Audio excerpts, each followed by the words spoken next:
Doctora, en principio, si nos podría decir su nombre completo. Sí, soy Teresa Rojas Rabiela. ¿Y su formación es antropóloga? Sí, yo estudié en la ENA antropología con especialidad en etnología y etnohistoria. ¿Y de qué fecha a qué fecha fue director? Empecé la carrera en 1965. Fuimos la primera generación que ocupó el nuevo Museo de Antropología. Y terminamos en teoría en 68, pero con el movimiento terminamos hasta 69. ¿Y cuándo fue directora del CIESAS? De 90 a 96. Fueron 2 periodos de 3 años. Entonces era máximo un sexenio, antes de que se cambiara como ahora, ¿no? ¿Y quién le antecedió en la dirección? Leonel Durán, el antropólogo social Leonel Durán Solís. Eso, quisiera yo aprovechar esto que le comentaba. El doctor Leonel Durán nos dijo que en el periodo en que usted entró a la dirección, la existencia del CIESAS mismo estaba como en cuestionamiento. Si pudiera abundar en eso. Bueno, en fin, nos enteramos posteriormente que esto ocurría en los hechos, había ocurrido en los hechos, pero más bien el tema es que, bueno, el antecedente es que yo fui secretaria académica, primero con Eduardo Matos y después con Leonel Durán, me ratificó. Entonces yo ya tenía esa experiencia y conocía bastante bien el centro, aparte de que ingresé en 1973, fui becaria prácticamente desde antes que se fundara, un programa previo, ¿no? Entonces después fui secretaria académica y conocía yo muy bien el CIESAS. Y durante el último año que estuvo Leonel hubo una crisis porque coincidió con la elección de Salinas y la impugnación de Cuauhtémoc Cárdenas, y el maestro Leonel Durán se integró al Frente Democrático Nacional en la mesa directiva, o no recuerdo cómo se llamara. Entonces el gobierno de Salinas, y Bartlett era el secretario de Educación en ese momento, como que congeló al CIESAS. O sea, no hubo juntas de gobierno cuando estaba marcado que debía haberlas en el curso del año, del 90, y luego no hubo, el 89, perdón, el último año de Leonel, y luego el presupuesto también se quedó congelado. Entonces, bueno, esos son los signos que desde el CIESAS fueron perceptibles y la afectaron mucho, ¿no? Entonces fue cuando yo entré. Entonces era nombramiento directo presidencial, no como ahora que se hace una auscultación, que dependemos de CONACYT. Entonces dependíamos directamente de la Secretaría de Educación Pública, de la Subsecretaría de Educación Superior. ¿Y entonces cómo recibió usted al CIESAS en este periodo de crisis? ¿Cómo era la situación? Pues era muy delicada, y el primer año fue muy difícil porque el 89, como no hubo diálogo entre el director y el nuevo gobierno, el presupuesto prácticamente se quedó en cero. Bueno, los sueldos, etcétera, lo mínimo. Entonces, pues hubo que trabajar todo el primer año en restablecer los contactos con ayuda de algunos amigos que estaban también en Conaculta y tal, y entonces ya, como yo digo, le levantaron el castigo al CIESAS, pero eso ocurrió hasta el 1991. Pero de todas maneras el CIESAS estaba en un deterioro fuerte. La mayor parte, el personal académico tenía mayoritariamente licenciatura y maestría, si acaso, pocos doctores, no había ningún programa docente, estaba empezando uno en una maestría en Jalapa.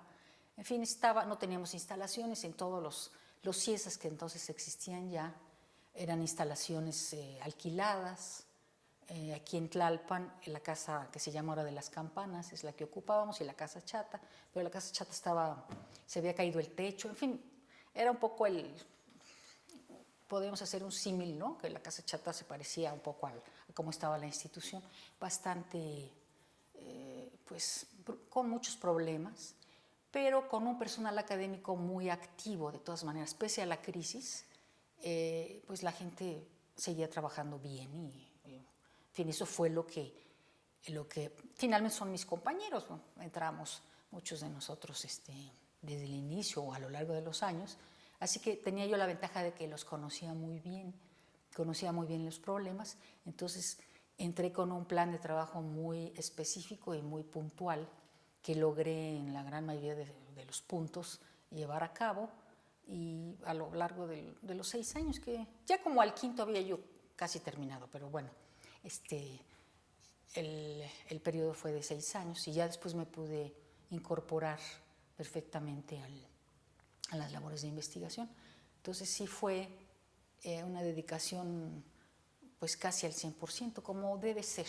O sea, un director tiene que dedicarse en cuerpo y alma a la institución, y más cuando, como en este caso, estaba en una crisis importante. ¿Y cuáles serían las líneas de su programa de trabajo que menciona? Uy, había muchas, pero al equipo que fui armando, y en esto tengo que mencionar a alguien que fue fundamental, 2 personas. Una, Alberto Sarmiento, que lo invité como secretario general administrativo y estuvo aproximadamente, no me acuerdo si 1 año y medio o 2 años, y el doctor Mario Humberto Ruz, que es personal investigador de la UNAM, de filológicas, de estudios mayas. Entonces él me colaboró conmigo y me ayudó muchísimo para llevar a cabo el programa.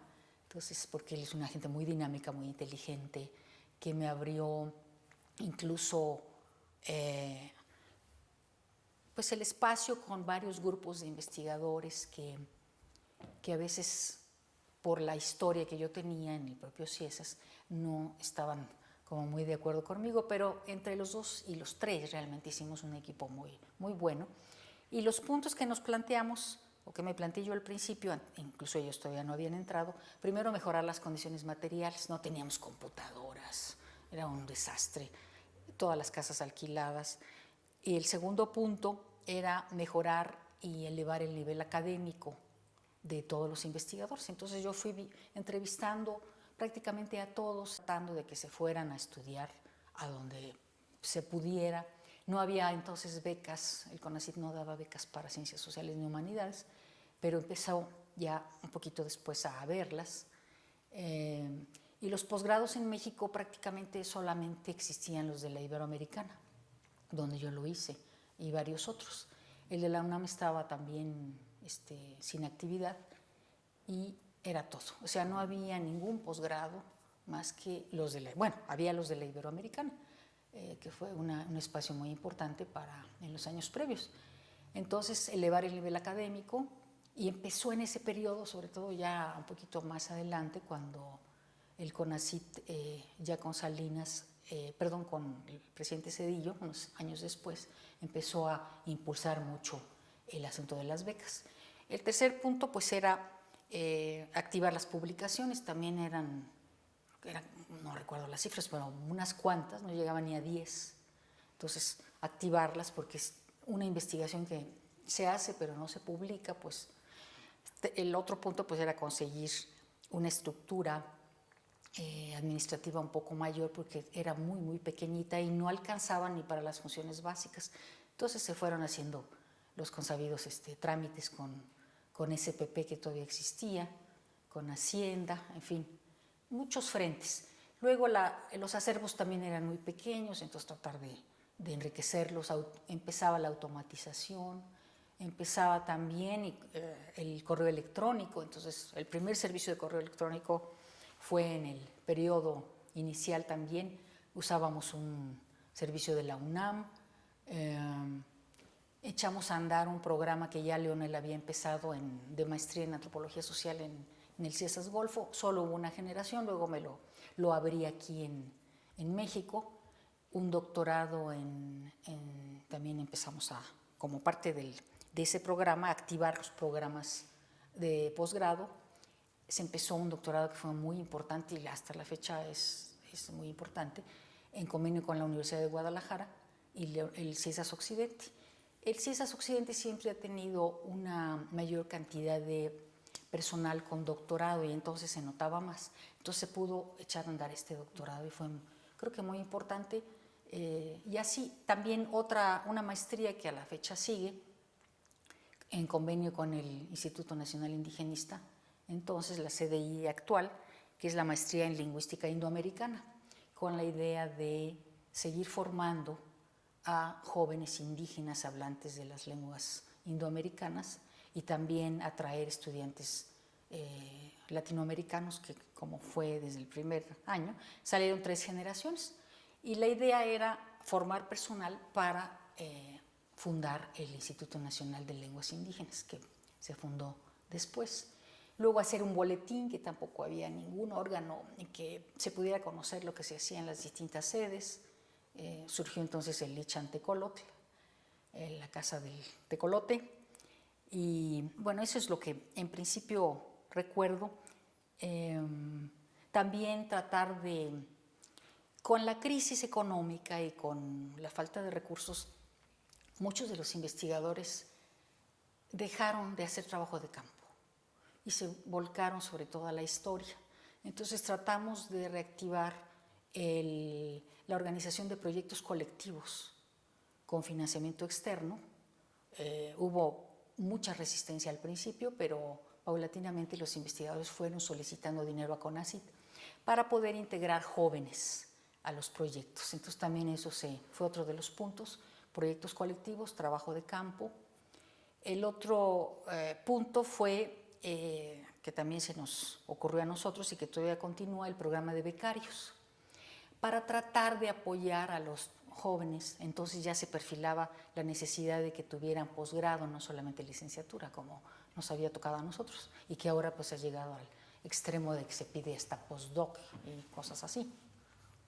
Entonces, con el programa de becarios era apoyar a los jóvenes pasantes de licenciatura o de maestría para que pudieran hacer tesis con nuestros investigadores y así también apoyar a los investigadores con estudiantes, ¿no? Entonces ese programa fue muy importante, con 2 variantes, el de becarios de tesistas y el de becarios de técnicas, que los 2 persisten, y que eso pues es más bien un apoyo al investigador para pues sacar información y al mismo tiempo pues apoyar a los jóvenes. Eso es lo que de momento recuerdo.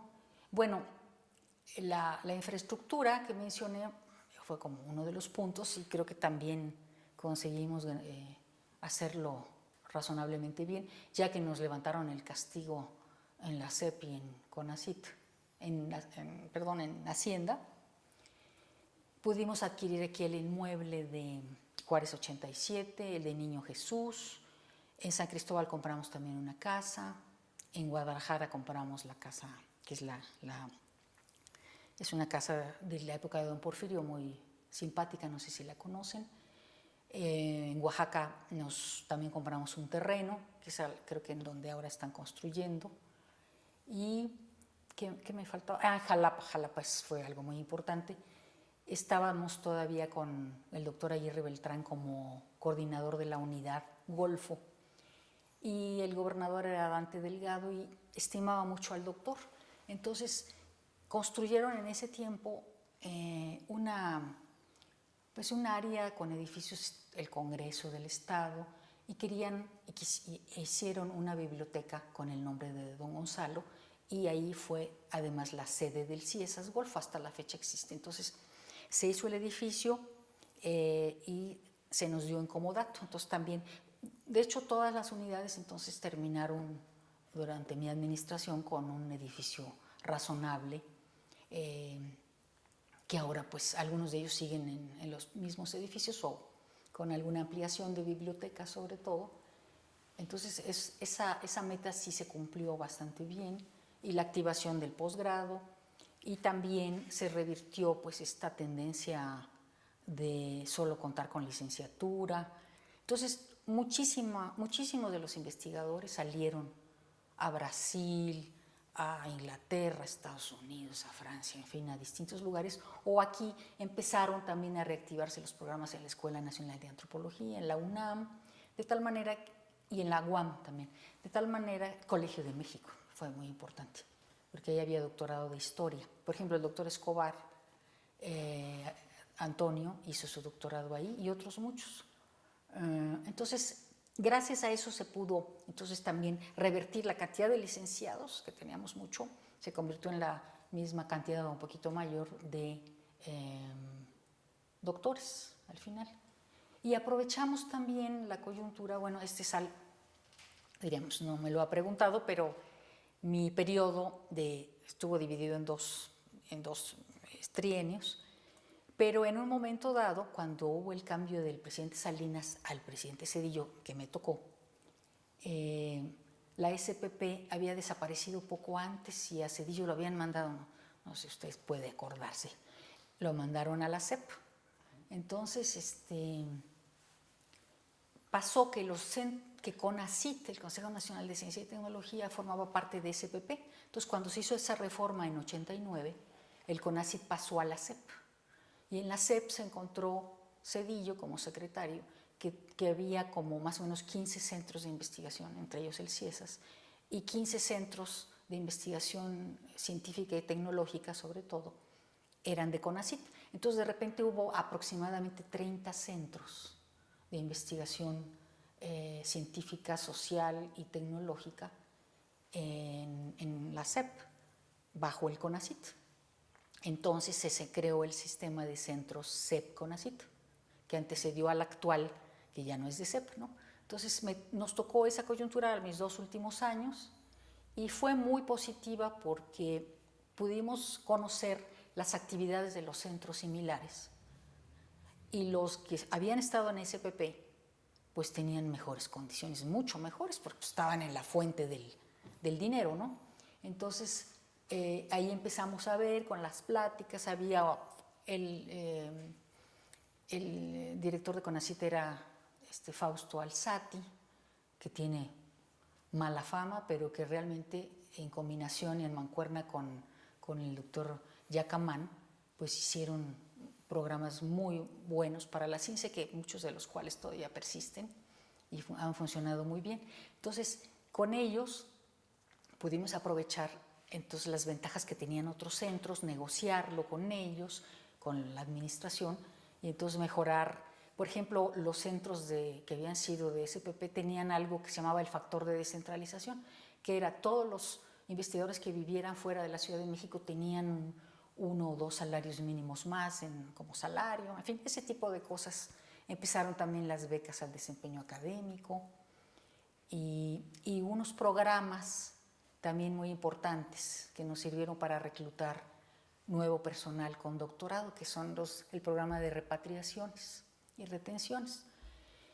Entonces ese lo empezamos a utilizar desde que se creó.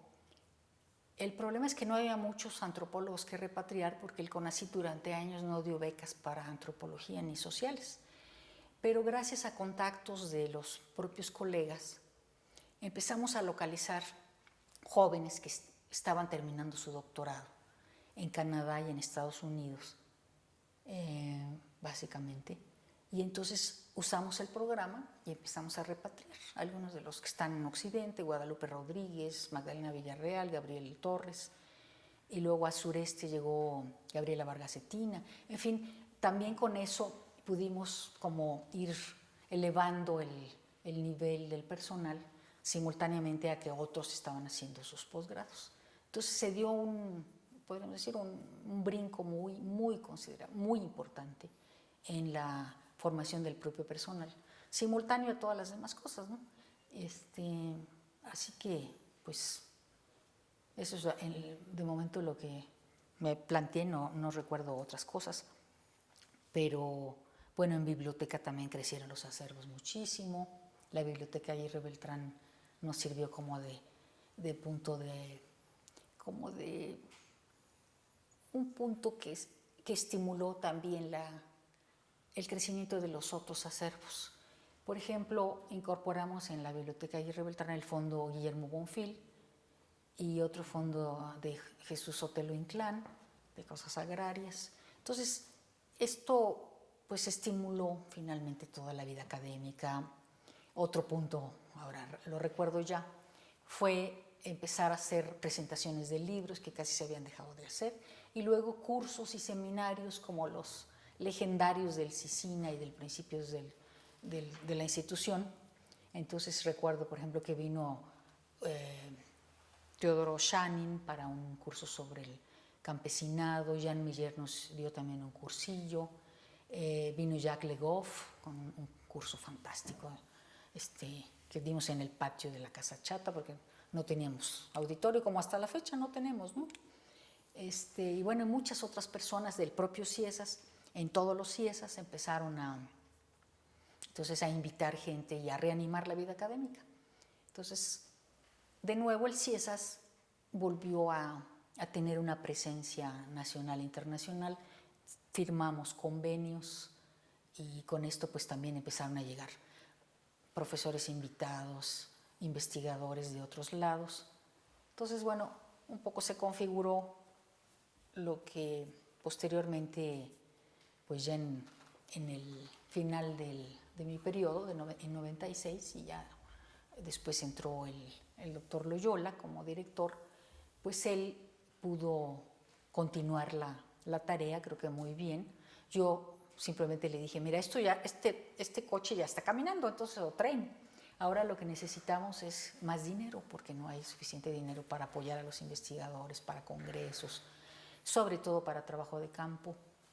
Y él, ya en el mundo de los centros CONACYT, pues creo que se movió muy bien y en efecto pudo aumentar el presupuesto de una forma muy significativa, ¿no? Aunque más o menos Y es. por ejemplo, en cuanto a difusión. Muy bien. Que se Se acordó eso, porque hace rato lo platicamos. Bueno, en difusión, aparte de hacer el boletín, que era básicamente interno, pero pronto, en fin, empezamos a tirar más de 1000, que para ese tiempo era muy importante. Dije, empezó el correo electrónico, quiere decir, empezó un poco la automatización de estas cosas. Y luego también nos dimos cuenta que las investigaciones se conocían muy poco fuera del ámbito de la antropología y así muy pequeñito todo. Entonces